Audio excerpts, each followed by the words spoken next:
Welcome everyone to this new episode of Cold Email Teardown, where we tear down your cold email to help your business grow. The concept is simple. You send us your cold email and we invite a cold email expert that's going to tear it down and write it again. Today, I'm really happy to welcome Richard, the CEO of Provoke Agency. Richard, welcome. And can you tell us a bit more about who you are and what you do with Provoke Agency?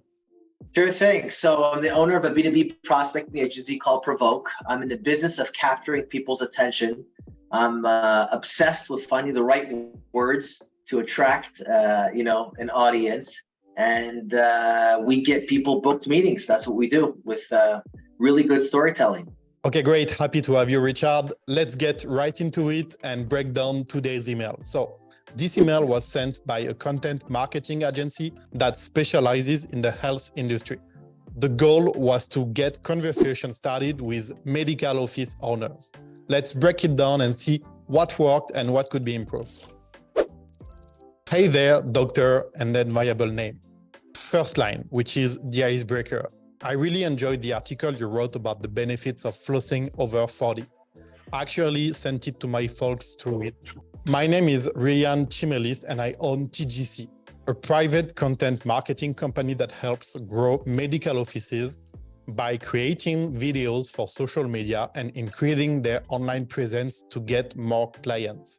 I made a quick video showing how you can actually do this on your own to get ahead of the competition, especially in viable location. Here is the link to the 3-minute video. And then in this email, you can see the thumbnail that redirects to the video as you can do on Lemlist. Hope you find some value in it. Sincerely, Ryan Chimelis. And he added a PS. Let me know what you think of the video and maybe we can get on a Zoom call to chat more. Okay, Richard, actually there is plenty of things that I love about this email, but I'm curious to have your thoughts. First thing that comes to me is whenever you say maybe, well, maybe not. Maybe not. It's like, that's just a 101 psychological thing. Like you don't put the level of doubt in an email like that, okay? You're reaching out to doctors. You're not gonna start off with, hey there, okay? It's not gonna fly with doctors.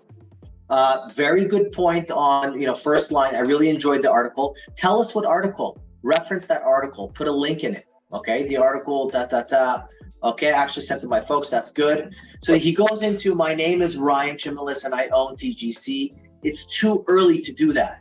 Give me a problem statement. Build rapport with medical offices that have a very specific problem vis-a-vis social media, okay? Whether it's posting, whether it's creating, okay? And then reference the point that you've created a personalized video for him. Okay, so this idea of I made a quick video, that's cool. He's giving that video away. I wouldn't necessarily do that. I would actually propose that he asks to give it away. We'll see in the revised version soon. And just visually, there's a problem with the email. It's not visually pleasing to the eye, okay? There are comments that are missing. The information is blocked up. And I think it's something that Lemlist speaks a lot as well, is like, emails today need to look like text messages. The lines need to be really short. They need to be like a text message, frankly, almost like a really good LinkedIn post. And this is kind of too blocked up together. There's an issue with the signature. Sincerely, it shouldn't necessarily be there. And again, like I mentioned at the beginning, this idea of maybe we can get on a Zoom call. It's not the right call to action. Yeah. I give it a 4 over 10. Okay, no, I agree with you. I think plenty of things could be improved, but at least you have a certain degree of personalization. So like with a few quick changes, I think it can be much better. So how would you rewrite this email? Yeah, so hi, Dr. George, whatever the guy's name is, okay? First line, that's good, personalized. I really enjoyed the article. Give me the title, right? You wrote about the benefits of flossing over 40. Actually sent it to my folks to read. Put an emoji over there. Build some rapport. A lot of dental clinics, problem statement, okay? Could be a lot of dental clinics have difficulty creating online social media videos, That's why I've created a DFYI, the done for you service that build that value statement of what it is. A private content marketing company that helps medical offices grow by creating videos for social media, increasing their online presence to get more clients. I made a personalized video showing how you can actually do this on your own to get ahead of the competition, especially in New York, New Jersey, wherever the guy is. Mind if I send it over? Okay, what that's going to do is basically, for the majority of people, they're like, sure. And that's going to open the door of communication. It's exactly what we want. So I do believe you'd get equal amount of clicks if he gave it over, but let's get that engagement. Yeah, sure, send it over, especially if I can do it on my own. And then, of course, the signature, and then I would actually put a little bit more in terms of the signature underneath. As you can see, this is more of an email that's building rapport. It's showing that you did some research on the article that the dentist wrote, and then it's slowly bringing in the pitch at the end, and it's still asking if it's okay to send it over. I really love the combination of giving something that they can do on their own. This is pretty powerful, and something that people forget to do sometimes.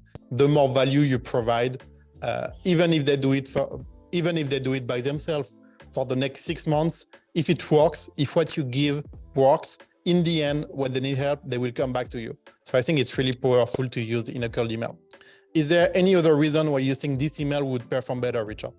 It's more visually pleasing. It's easier to read. And I think the ask in terms of sending over the video will get a lot more engagement. You'll get a lot more yeses. And once that door is open, it'll be a lot easier for the person to close them or to get whatever they want from them. Yeah, I completely agree. I think like one of the key pieces of your email is the call to action. It's great to start a conversation, not necessarily to book a meeting right away, but at least to get the initial engagement. It's a great way to approach it. All right, Richard, thanks a lot for joining today. Thanks so much. And for everyone watching this video, if you want our team of cold email experts to analyze your cold email, you can find the form in the description below. But of course, if you want to go in depth on your cold email and outbound strategy, you can reach out to Richard and his team directly with all of the information just in the description. Have a great day and see you soon.